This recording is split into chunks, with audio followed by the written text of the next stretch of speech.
সত্যি কথা বলতে এবারের ছাত্রছাত্রীদের ক্ষেত্রে মেজর সাবজেক্টে পাশ করাটা কঠিন হয়ে দাঁড়াবে। আর এই মেজর সাবজেক্টে টপ করতে গেলে আজকের এই ভিডিওটিকে তোমাদের সম্পূর্ণ দেখতে হবে, সেই সঙ্গে ভিডিওটিতে থাকা প্রত্যেকটা শব্দকে তোমাদের ভালো করে শুনতে হবে। যারা প্রথম সেমিস্টারে রয়েছে তোমাদের কলেজের প্রথম পরীক্ষা হচ্ছে মেজর সাবজেক্টের পরীক্ষা। আর এই মেজর সাবজেক্টের A to Z ডিটেলস আজকের এই ভিডিওটিতে তোমরা পেয়ে যাচ্ছ। থার্ড সেমিস্টারের তো মেজরের দুটো পেপার রয়েছে, অনেকেরই প্রশ্ন দুটো পেপারেরই কি কোশ্চেন প্যাটার্ন এবং ফুল মার্কস আলাদা আলাদা হবে। বিস্তারিত জানতে ভিডিওটি সম্পূর্ণ দেখতে হবে।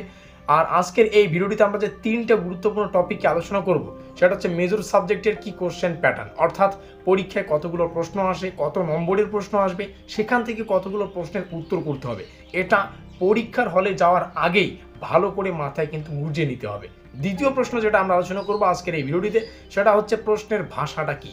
অনেকেই যারা প্রথম সেমিস্টারে রয়েছে তোমরা হয়তো এটাই চিন্তা ভাবনা করছো যে বাংলাতে হয়তো আমাদের কি বলে প্রশ্নের পত্রটি হবে, তো সেই প্রশ্নের উত্তর তোমরা কিন্তু দ্বিতীয় পয়েন্টে পেয়ে যাবে। এবং ফাইনালি আমরা আলোচনা করবো 5 নম্বর, যে 5 নম্বর কত, আমরা কত তুললে পাস করতে পারবো সেটাও তোমরা এখানেই কিন্তু বুঝতে পারবে। তো যাই হোক, শুরু করছি আমাদের আজকের এই স্পেশাল ভিডিওটি। প্রথমে আলোচনা করছি কোশ্চেন প্যাটার্ন নিয়ে। প্রথমে আলোচনা করব যেগুলো প্র্যাকটিক্যাল যুক্ত সাবজেক্ট রয়েছে, মানে যে সাবজেক্টের প্র্যাকটিক্যাল রয়েছে। তো এই ক্ষেত্রে আমাদের টোটাল 100 নম্বরের পরীক্ষা হবে, ইন্টারনাল 20 নম্বরের, অ্যাটেন্ডেন্স 5 নম্বরের, প্র্যাকটিক্যাল 25 নম্বরের, ESE মানে এন্ড সেমিস্টার এক্সামিনেশন 50 নম্বরের। আমাদের এখানে লিখিত পরীক্ষাটা হচ্ছে 50 নম্বরের। আর এই 50 নম্বরের জন্য একটা আলাদা কোশ্চেন প্যাটার্ন হয়, মানে কতগুলো পরীক্ষা আমরা যে সামনে যে পরীক্ষাটা হচ্ছে মেজরের এপ্রিল মাসে শুরু হচ্ছে, এখানে 50 নম্বরের পরীক্ষা হবে লিখিত। এবং এই লিখিত পরীক্ষায় কতগুলো প্রশ্ন আসছে সেটা একটু ডিটেলসে বোঝা যাক। দেখো, এই লিখিত পরীক্ষায় 2 নম্বরের 10টি প্রশ্ন আসবে, সেখান থেকে 5টা প্রশ্নের উত্তর করতে হবে। তারপরে 4 নম্বরের 10টি, সেখান থেকে 5টা প্রশ্নের উত্তর করতে হবে। 10 নম্বরের 4টি, সেখান থেকে তোমাদের দুটো প্রশ্নের উত্তর করতে হবে। টোটাল কিন্তু 20। এই হচ্ছে আমাদের প্র্যাকটিক্যাল যুক্ত সাবজেক্টের কোশ্চেন প্যাটার্ন। এবং যদি আসি নন প্র্যাকটিক্যাল যুক্ত সাবজেক্ট, যেখানে প্র্যাকটিক্যাল নেই, বাংলা, এডুকেশন, পলিটিক্যাল সায়েন্স, তারপর সোশ্যোলজি, এই সমস্ত সাবজেক্ট, ইংলিশ, এক্ষেত্রে আমাদের টোটাল 100 নম্বরের পরীক্ষা, ইন্টারনাল 20, তারপরে অ্যাটেন্ডেন্স 5, এবং আমাদের লিখিত পরীক্ষা যেটা এপ্রিল মাস থেকে শুরু হচ্ছে, এখানে কিন্তু 75 নম্বরের লিখিত পরীক্ষা। এখানে অনেকগুলো প্রশ্ন আসবে, ঠিক আছে। তো এই 75 নম্বরের যে কোশ্চেন প্যাটার্ন, চলো সেটা একটু বুঝিয়ে নেওয়া যাক। এই ক্ষেত্রে আমাদের 3 নম্বরের প্রশ্ন আসবে 10টা, উত্তর করতে হবে 5টা, এখান থেকে 15। 6 নম্বরের 10টা, সেখান থেকে 5টা, এখান থেকে 30। 10 নম্বরের 6টা, সেখান থেকে উত্তর করতে হবে 3টা, এখানে হচ্ছে আমাদের 30। এখানে আমাদের প্র্যাকটিক্যাল নন প্র্যাকটিক্যাল যুক্ত সাবজেক্টের ক্ষেত্রে আমাদের কিন্তু 3 ঘন্টার পরীক্ষা, এবং প্র্যাকটিক্যাল যুক্ত সাবজেক্টের ক্ষেত্রে আমাদের 2.5 ঘন্টার পরীক্ষা।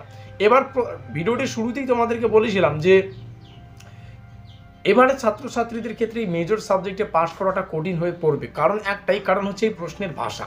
আমাদের এই কলেজ লাইফে এসে তোমাদের মেজর সাবজেক্টের পরীক্ষার প্রশ্নপত্রটি সম্পূর্ণ ইংলিশে থাকবে। এখানে থাকা প্রত্যেকটা প্রশ্নই সম্পূর্ণ ইংলিশে থাকবে। এবং যারা প্রথম সেমিস্টারে রয়েছে তোমাদের একটু প্রবলেম হবে, কারণ এখানে কলেজ লাইফে যে কোশ্চেন প্যাটার্ন সেটা আলাদা।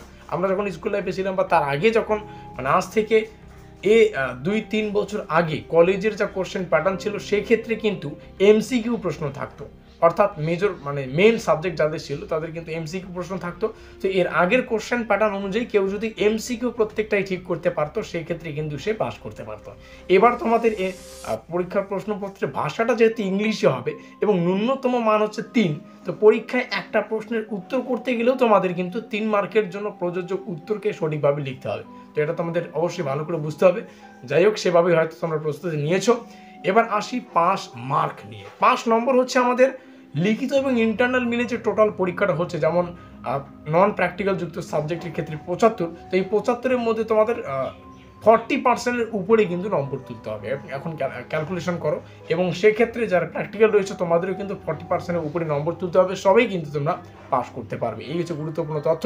আর পরবর্তী ভিডিওগুলিতে আমরা পরবর্তী সাবজেক্টের এই যে ডিটেলসগুলো সেগুলোকে বার করে তোমাদের সামনে উপস্থাপন করার চেষ্টা করব। আমাদের আজকের এই স্পেশাল ভিডিওটি এই পর্যন্তই।